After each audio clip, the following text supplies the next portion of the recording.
Ende Juli haben in 2 Nächten über 70'000 Menschen die europäische Aussengrenze bei Ceuta übersäckelt. 141 haben es nicht überlebt. Die Behörden sagen, Schlieusserbanden haben ein Gerichtsurteil ausgenutzt. Die Kritiker sagen, das sei eine Invasion gewesen und das habe jemand organisiert. Über die möglichen Hintergründe redet keiner von beiden. Ciao zusammen von unten hier. Herzlich willkommen zum heutigen Beitrag. In diesem Video bin ich der Frage nachgegangen, was Zehntausende ins Wasser getrieben hat und wer das Ganze jetzt für sich ausnutzt. Und dann zum Schluss, wie ging meine ehrliche Meinung zum Thema. Fangen wir mit dem Brisantesten an. Was ist eigentlich passiert? Als ich die Bilder gesehen habe, war mein erster Gedanke, jetzt vergeht da gerade eine EU-Aussengrenze. Am 30. und 31. Juli sind ein Haufen Menschen von hauptsächlich jungen Leuten aus Marokko nach Ceuta gekommen. Ceuta ist spanisches Staatsgebiet in Nordafrika. Wo das genau ist und zur Geschichte gerade noch mehr. Die Menschen sind über 2 Wege dort eingefallen. Erstens via den Strand Tarajal. Der gibt es einen Wellenbrecher und dort drauf oben steht ein Grenzhaken. Viele der Flüchtlinge sind also aus um das Ende herumgeschwommen. Und dort im Wasser hat es auch die meisten Toten gegeben. Der zweite Tatort war der offizielle Grenzübergang Bab Septa. Das ist der normale Grenzposten, wo sonst Pendler und Lastwagen durchgehen. Interessant ist, dass mehrere Medien berichten, die marokkanischen Behörden haben an diesem Donnerstag ganz einfach das Tor aufgemacht. Wie viele da genau nach Ceuta eingefallen sind, da gehen die offiziellen Angaben auseinander. Das spanische Aussenministerium behauptet rund 50'000. Aber der spanische Innenminister sagt etwas anderes. Er redet von rund 72'000. Das Heikle daran ist, dass in Ceuta nur etwa 84'000 Leute wohnen. Es sollen also in 2 Tagen fast so viel gekommen sein, wie dort überhaupt leben. Spanische Medien beschreiben eine Stadt, die als Volk dicht gemacht hat. Geschäfte mit runtergeladenen Storen, Einheimische, die sich daheim verbarrikadieren. Eine Polizei, die die Lage nicht mehr meistert und tausende junge Männer, die ziellos durch die Straße ziehen. Daraufhin hat die Regierung in Madrid das Militär aufgeboten. In Ceuta sind sowieso über 2500 Soldaten stationiert und die haben die Polizei und die Guardia Civil unterstützt. Berichte über Schusswaffengebrauch oder Gewalt auf spanischer Seite habe ich keine gefunden. Beim Ereignis sind Stand 4. August aber trotzdem 141 Personen ums Leben gekommen. Die meisten sind ertrunken oder sind von den Massen erdrückt worden. Das Erstaunliche am ganzen Vorfall ist, dass es genau so schnell wieder vorbei war, wie es angefangen hat. Über 48'000 Leute sind in weniger als 48 Stunden wieder zurück nach Marokko ausgeschafft worden. Und gemäss offizieller Erklärung vom spanischen Aussenministerium hat es keinen einzigen Flüchtling bis auf das europäische Festland geschafft. Zusammengefasst könnte man sagen, was ausgesehen hat wie eine unkontrollierte Invasion, ist 2 Tage später weitgehend aufgelöst worden. Der Preis? 141 Tote. Als nächstes habe ich mir noch genauer angeschaut, wo denn das Ceuta überhaupt liegt.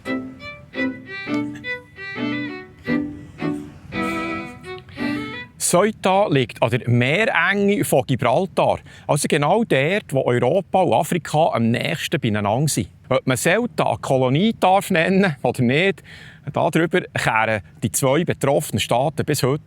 Für Spanien ist die Sache klar. Ceuta ist spanisches Staatsgebiet und damit keine Kolonie.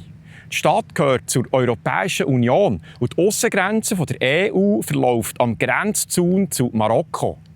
Marokko sieht das anders und redet bis heute von besetztem Gebiet. Und was für einen aktuellen Konflikt auch wichtiger scheint zu werden, militärisch steht Ceuta nicht unter dem Schutzschild der NATO. Der NATO-Vertrag nimmt in Artikel 6 das Gebiet auf dem afrikanischen Kontinent explizit von der Beistandspflicht aus. Was das bedeutet, dazu kommen wir später noch. Zuerst lohnt sich ein kurzer Blick zurück. Vor gut 600 Jahren hat Ceuta zum Marokkanischen Reich gehört. Im Jahr 1415 hat Portugal dort die Stadt erobert. Im Jahr 1580 sind dann die Kronen von Spanien und Portugal zusammengelegt worden. Ceuta ist damit unter spanische Herrschaft gekommen, ohne dass jemand gekriegt hat. Im Jahr 1640 haben sich die beiden Reiche wieder getrennt. Und dann hat die Stadt Ceuta selber entschieden, dass sie bei Spanien bleiben will. Im Jahr 1668 ist das im Frieden von Lissabon dann noch offiziell festgehalten worden. Seither ist Ceuta Spanisch. Das sind über 350 Jahre her. Das bedeutet, Ceuta ist länger Spanisch, als es die meisten heutigen Staaten von Europa überhaupt gibt. Item. Marokko hat diese Zugehörigkeit allerdings nie anerkannt und bezeichnet Ceuta bis heute als besetztes Gebiet. Auch die Schwesterstadt Melilla, die ist ein bisschen östlich, gilt als spanischer Boden und auch für Melilla hat Marokko die spanische Souveränität nie akzeptiert. Fakt ist, Ceuta und Melilla sind bis heute die einzigen beiden Landgrenzen zwischen der Europäischen Union und Afrika. Sonst gibt es keine, weil da ist ja das Mittelmeer dazwischen. In der Reaktion haben sich viele Europäer Sorgen gemacht wegen dem Ansturm auf Ceuta. Nicht zuletzt, weil man Schiss hat, dass die Flüchtlinge, eine Stunde in Ceuta, die auch automatisch Zugang zum Schengen-Raum bekommen. Das stimmt so aber nicht. Und das hat mit einer Regel zu tun, die seit 1991 gilt. Als Spanien am Schengen-Abkommen beitreten ist, haben sie für Ceuta und Melilla eine eigene Erklärung unterschrieben. Und die dreht die normale Regelung um. Normalerweise wird man kontrolliert, wenn man in den Schengen-Raum einreist. In Ceuta und Melilla wird man kontrolliert, wenn man diese Ortschaften verlässt. Wer von Ceuta auf das spanische Festland will, kann das nur mit dem Schiff oder mit dem Flüger machen. Und beim Einsteigen kontrolliert die spanische Nationalpolizei. Ohne Ausweis kommt dort niemand an Bord. Das heisst also, wer es nach Ceuta geschafft hat, steht zwar auf spanischem Boden, aber man hat gäng noch keinen freien Zugang zum Schengen-Raum. Genau darum ist auch niemand weitergekommen. Zusammengefasst könnte man sagen, Ceuta ist ein Stück Spanien in Afrika mit einem abgeschotteten Zugang zur EU, was es in dieser Form in Europa sonst nie gibt. Als nächstes wollte ich herausfinden, dass, wenn der Zugang zur EU trotzdem schwierig ist, warum sind denn trotzdem so viele gekommen?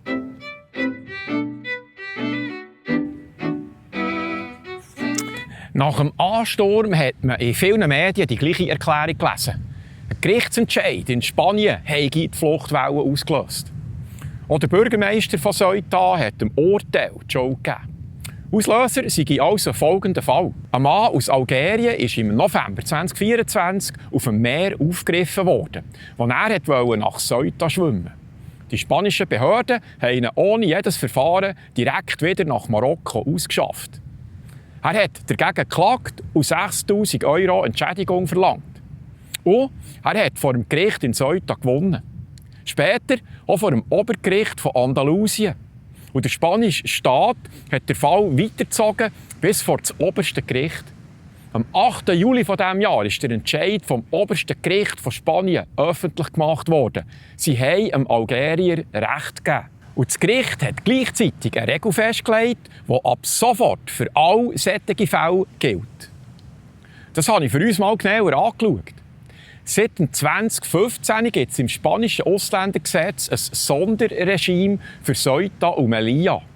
Wer dort verwutscht wird, während er die Grenzrückhaltelemente überwindet, darf sofort zurückgewiesen werden. Ohne Verfahren, ohne Anwalt. Mit Rückhalteelement sind die Grenzzäune gemeint. Und genau da hat das Gericht angesetzt. Wer schwimmend kommt, überwindet keinen Zaun. Also greift die Sonderregel nicht. Was heisst das jetzt praktisch? Das Urteil bedeutet, dass ein anderes Verfahren gilt. Die Behörden dürfen solche schwimmende Flüchtlinge nicht mehr ungefragt und direkt ausschaffen. Sondern es bleibt die sogenannte ordentliche Rückführung. Das ist ein Verfahren mit Identifizierung, Anwalt, Dolmetscher und der Möglichkeit, Asyl zu beantragen. Und stellt jemand einen Asylantrag, dann stoppt die unmittelbare Rückführung. Und es muss geklärt werden, ob auf einen Antrag eingegangen wird oder nicht. In den meisten Fällen bewilligen das Behörden nicht. Und dort darf ein Flüchtling trotzdem wieder ausgeschafft werden. Auch hat genau der Satz vom Gericht, dass die sofortige Rückführung gestoppt wird, dazu geführt, dass der Ansturm ausgelöst wurde. Das Urteil ist also in den sozialen Netzwerken gelandet und dort ist es zu etwas ganz anderem geworden. Gemäss dem Bericht von der spanischen Stiftung Maldita haben es auf TikTok, in Facebook-Gruppen und über WhatsApp auf einmal geheissen, die Grenzen seien offen und es gäbe keine sofortige Abschiebung mehr.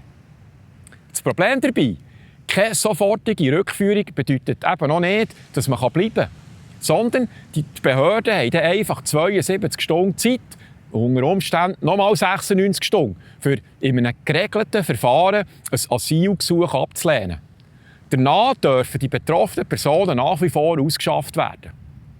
Und das Gericht hat noch etwas anderes festgehalten. Würde im Meer Rückhalteelemente errichtet, für die Grenzlinie zu behüten, dann dürfen auch diese Leute wieder ohne Verfahren zurückweisen. Zusammengefasst könnte man zum Schluss kommen, ein Urteil über einen einzelnen Schwimmer aus Algerien ist innerhalb 3 Wochen zu einem Gerücht geworden, das Zehntausende ins Wasser getrieben hat. Als nächstes wollte ich wissen, was die Behörden selber dazu sagen.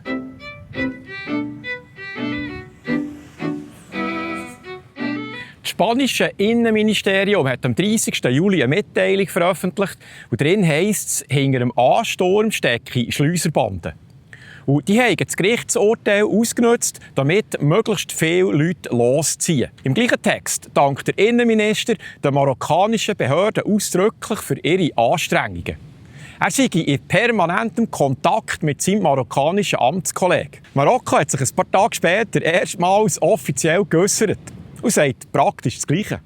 Der Andrang sei nicht organisiert, sondern spontan entstanden. Die Schuld seien falsche Informationen im Netz, Menschenhändler und eine Fehlinterpretation vom spanischen Gerichtsurteil.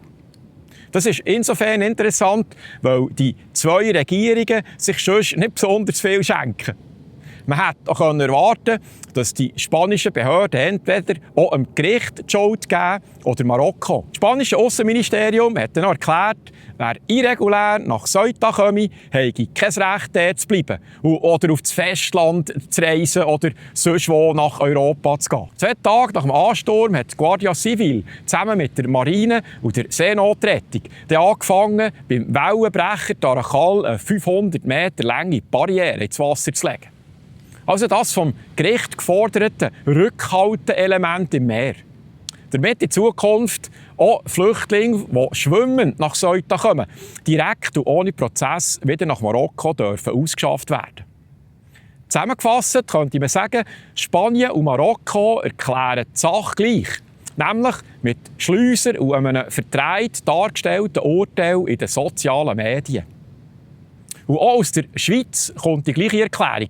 Der Bundesrat Beat Jans hat gesagt, die Leute seien unnötig gestorben, weil falsche Informationen verbreitet worden und falsche Erwartungen geweckt worden. Er hat aber etwas gesagt, was Marokko und Spanien so nicht sagen. Die falschen Informationen seien vielleicht sogar bewusst verbreitet worden. So weit, so gut. Jetzt glauben aber nicht alle diese offizielle Erklärung. Darum habe ich mir als nächstes angeschaut, was es sonst noch für einen Hintergrund geben könnte, der zu dieser Invasion geführt hat.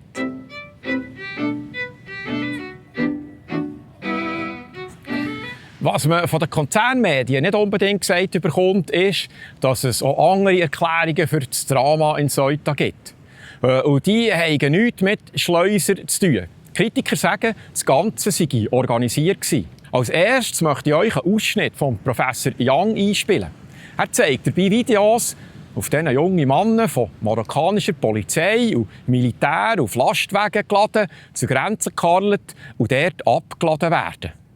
This is really key to what's going on. Das hier ist der Schlüssel zum Ganzen. Vorne steht ein Polizist und das ist ein Lastwagen. Das ist kein Lastwagen, den die Migranten gemietet haben.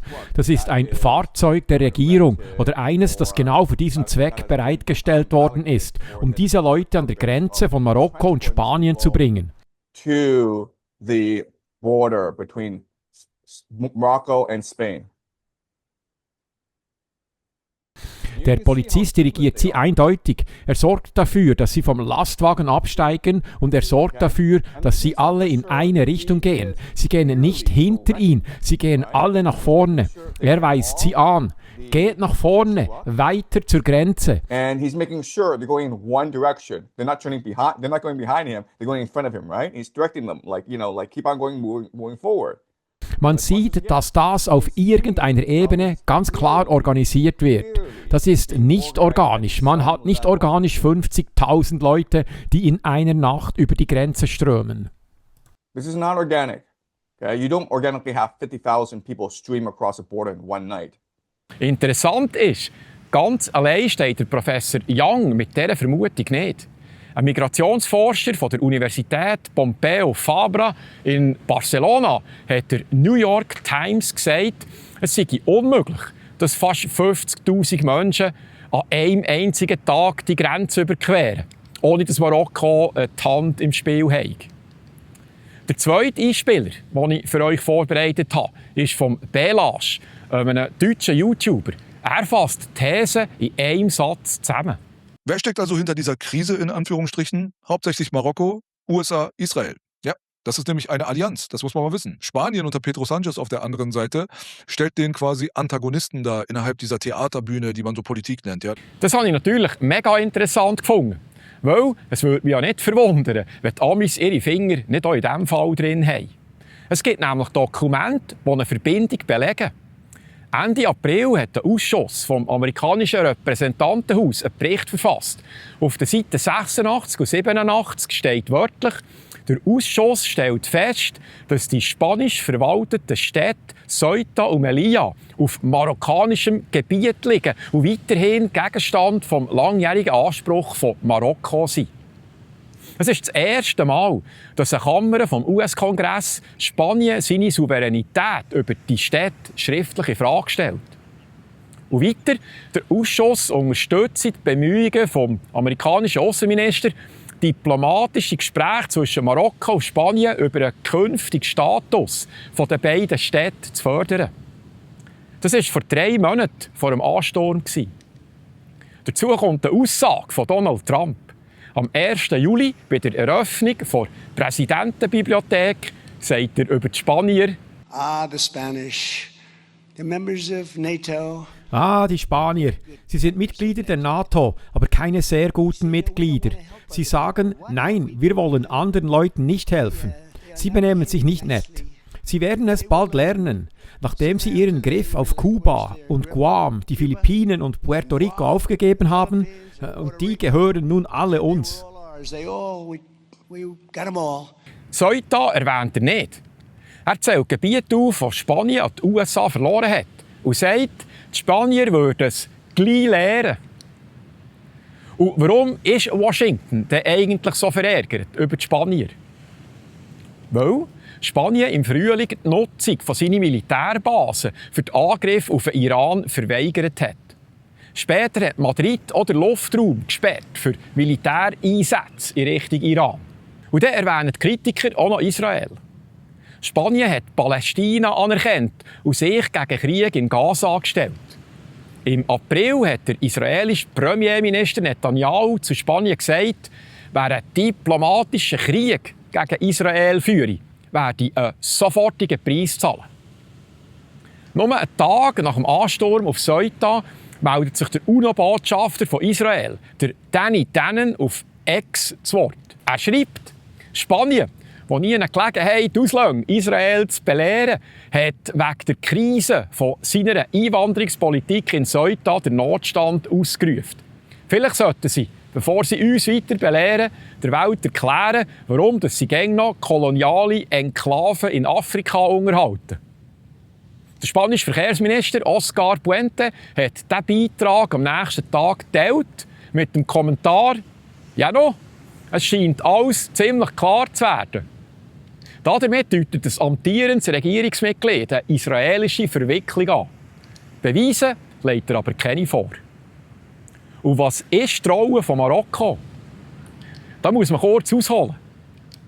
Im 2020 hat der Trump die sogenannten Abraham-Abkommen vermittelt.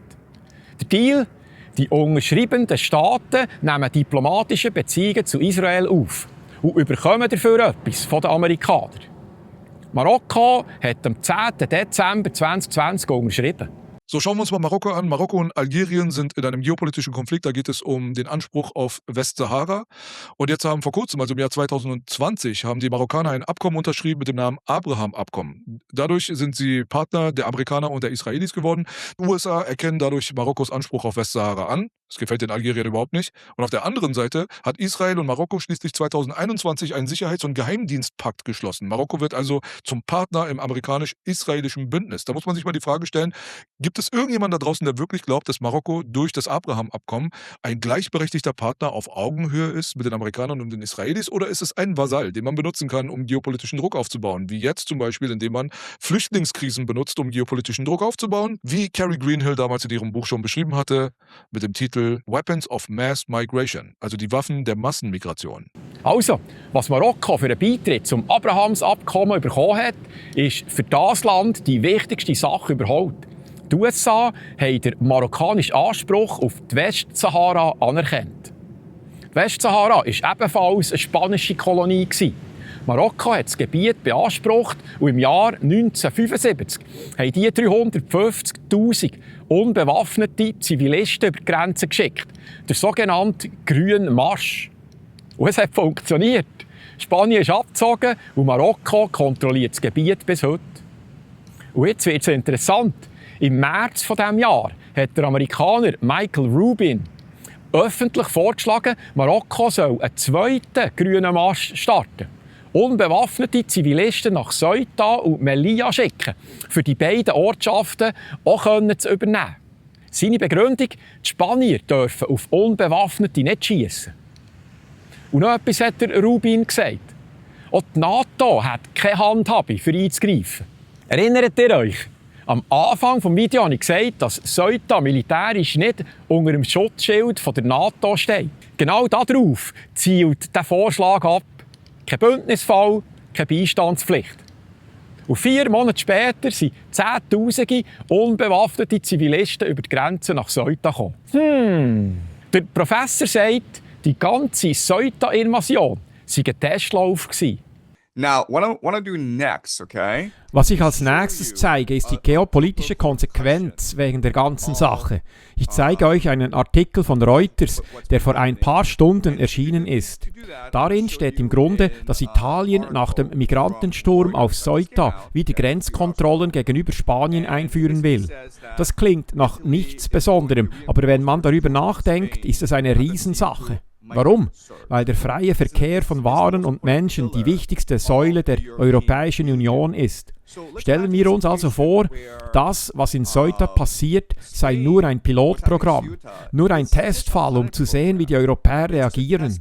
Und die Amerikaner und die Israelis schauen zu und erkennen, wow, die Europäer drehen deswegen völlig durch.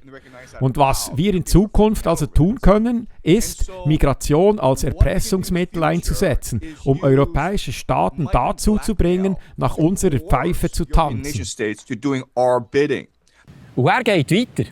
Genau das kann die EU auseinanderbrechen.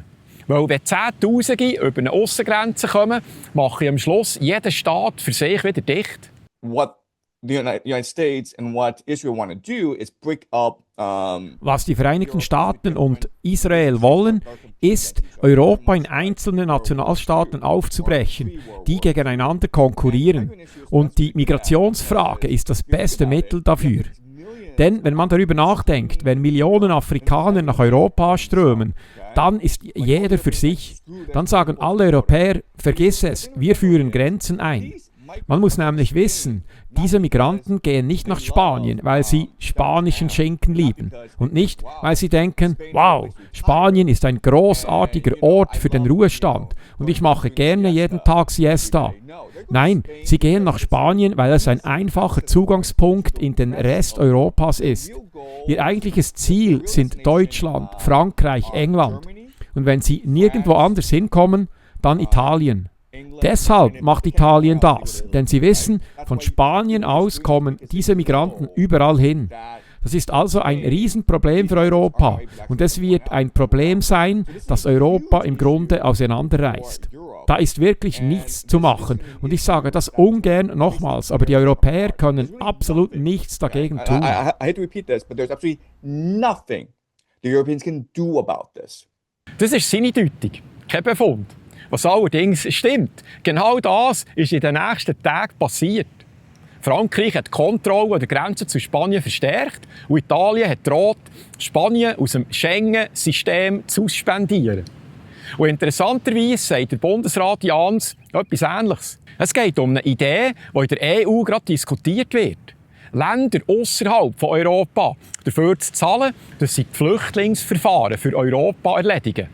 Marokko wäre so ein Land. Der Jahns sagt, der Bundesrat sei grundsätzlich offen dafür. Aber dann kommt sein Vorbehalt. Diese Situation in Ceuta hat aber auch gezeigt, dass das Abhängigkeiten schafft. Konkret, dass es ein Druckmittel sein von Drittstaaten, wenn sie für viele Flüchtlinge verantwortlich sind, die nach Europa wollen. Diese Gefahr besteht. Anders gesagt, wer für uns die Flüchtlinge zurückhaltet, hat uns in der Hand. Zusammengefasst könnte man also sagen, es ist dokumentiert, dass amerikanische und israelnahe Kreise seit dem Frühling öffentlich daran bügeln, Spanien seine Position in Ceuta zu schwächen. Ein unwiderlegbarer Beweis dafür, dass sie diesen Ansturm ausgelöst haben, existiert aber nicht. Hier kurz der Hinweis. Wer das alles nochmal in Ruhe nachlesen will, findet meine gesamte Recherche mit den Quellen in einem Artikel zum Video auf meiner Webseite. Als nächstes wollte ich wissen, wie es jetzt weitergeht.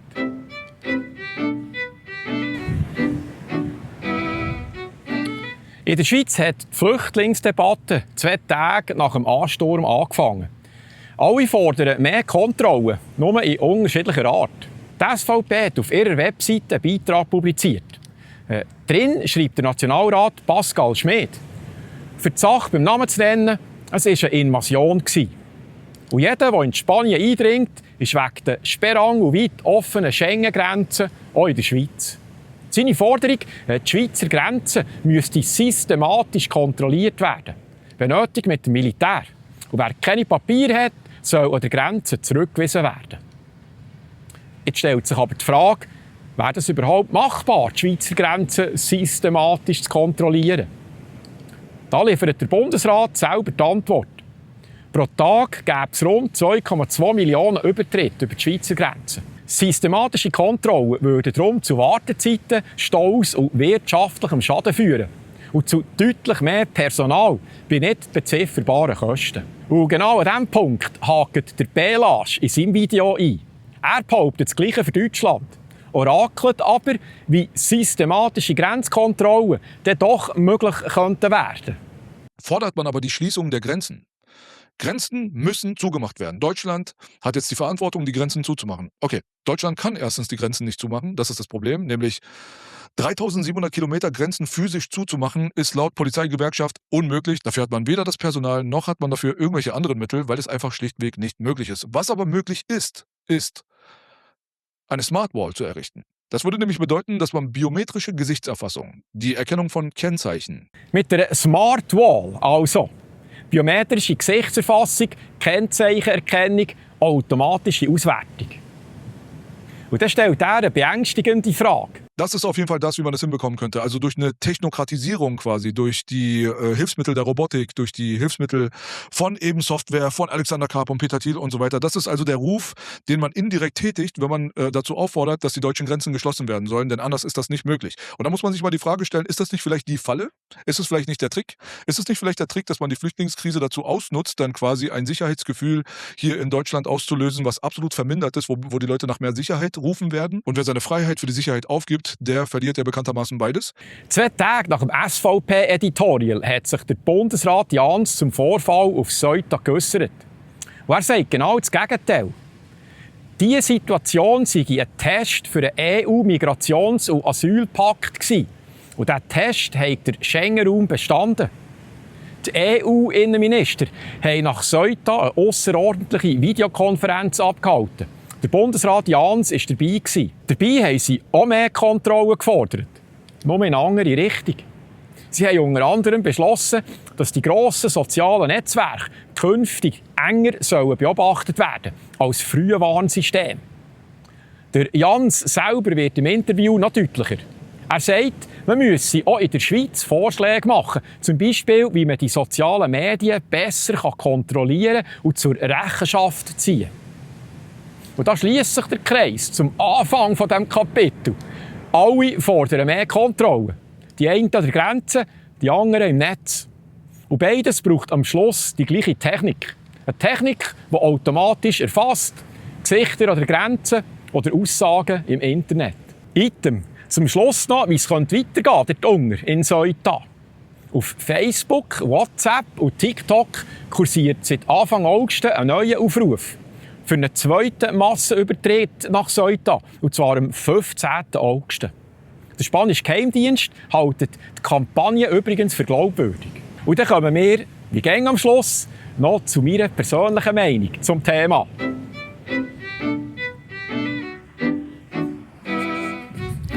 Spannend finde ich, dass alle in die gleiche Richtung laufen, wenn etwas passiert. Die eine Seite will Militär an der Grenze und in der logischen Konsequenz eine digitale Überwachung dort. Die andere Seite will mehr digitale Überwachung von den sozialen Netzwerken. Und dieser Entwicklung stehe ich halt ziemlich skeptisch gegenüber. Ich wäre eher für einen Abbau von digitaler Kontrolle und digitaler Überwachung. Und dann noch zur These von Professor Young. Das sei ein Testlauf gewesen, für Europa künftig mit Migranten zu erpressen. Auch da bin ich skeptisch. Erpressung funktioniert doch nur, wenn das Gegenüber, das Androhte, auch wirklich fürchtet. Und Europa hat jahrelang selber Millionen Menschen reingelassen. Wer die Türen sowieso offen hat, den kann man schlechter mit erpressen, dass einem jemand Leute schickt. Aber das kann sich ändern, logisch. Wenn die Stimmung im Volk kippt, dann wird die Drohung auf jeden Fall wirksam. Aber heute schon, da bin ich nicht überzeugt. Ich finde hier die These vom britischen Finanzanalyst Simon Dixon einleuchtender. Er ist der Meinung, dass sich die Welt gerade neu ordnet, weg von der alleinigen Vormacht der USA her zu mehreren Blöcken, die USA und China zum Beispiel. Was bleibe, sei der eigene Block, und den will man umso fester im Griff haben. Wer einen Raum kontrollieren will, müsse nicht das ganze Gebiet halten. Es reiche, die Türen zu kontrollieren. Dann gibt es die Arktisroute im Norden. Die baut China gerade aus, für dass sie weniger von Malakka abhängig sind. Und der Schlüssel dazu ist Grönland. Darum auch das amerikanische Interesse an dieser Insel. Und die Strasse von Gibraltar, also Ceuta. Darum versuchen die USA, die Zugänge so gut als möglich zu beherrschen. Das kann man sogar selber nachlesen im offiziellen US National Defense Strategiepapier aus diesem Jahr. Aber eben, Geopolitik habe ich ja nicht studiert als Badmeister. Dafür habe ich aber gelernt, dass man nicht nur dort her schaut, wo am lautesten gemögt wird, sondern auch dort, wo sonst gerade niemand her schillt. Hey, voilà! Dann würde ich sagen, das war es wieder mal für heute. Noch kurz in eigener Sache. Von Gunten hat keine Sponsoren oder Einnahmen aus Gebühren. Es gibt nur euch. Wenn euch gefällt, was ich hier mache, dann findet ihr die Spendeninfos auf meiner Webseite. Ganz einen herzlichen Dank an alle Unterstützer. Ja gut, merci fürs Zuschauen. Wir sehen uns nächste Woche wieder. Ich hoffe, ihr seid auch wieder dabei. Ich freue mich. Tschüss.